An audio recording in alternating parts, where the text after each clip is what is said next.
Muchos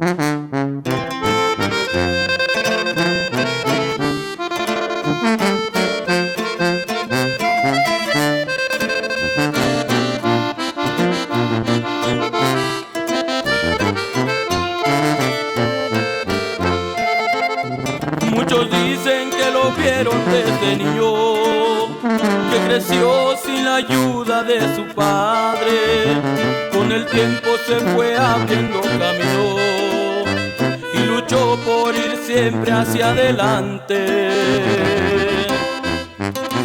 Con el don que Dios le dio ganó dinero, después conoció el amor verdadero y con ella tuvo 3 grandes razones.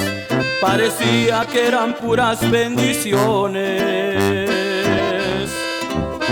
Sin embargo, en la ruleta de la vida te toca estar abajo y algunas veces arriba. Y aunque esta historia no es realmente mía, es momento de decirles quién es el protagonista. Él es mi padre, el que siempre me ha enseñado desde niño. Él es fuerte y nunca deja vencerse, aunque a veces no demuestre su cariño. Él es mi padre y espero siempre se quede conmigo. Estas letras solo son para agradecerle. Yo lo amo, disculpe si no lo digo tan seguido y la verdad,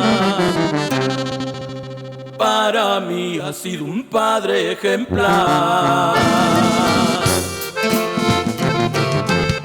Y esto va para mi viejo, punto G.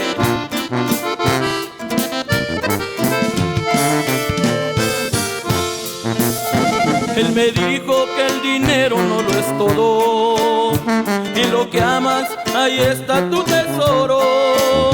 Nunca dejes de seguir tus ideales, pero tus principios son más importantes. Sin embargo, en la ruleta de la vida te toca estar abajo y algunas veces arriba. Y aunque esta historia no es realmente mía, es momento de decirle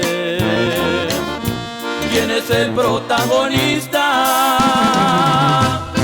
Él es mi padre, el que siempre me ha enseñado desde niño.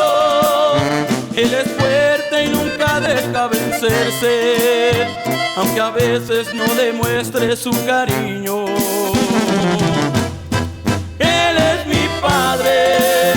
Y espero siempre se quede conmigo. Estas letras solo son para agradecerle. Yo lo amo, disculpe si no lo digo tan seguido y la verdad, para mí ha sido un padre ejemplar.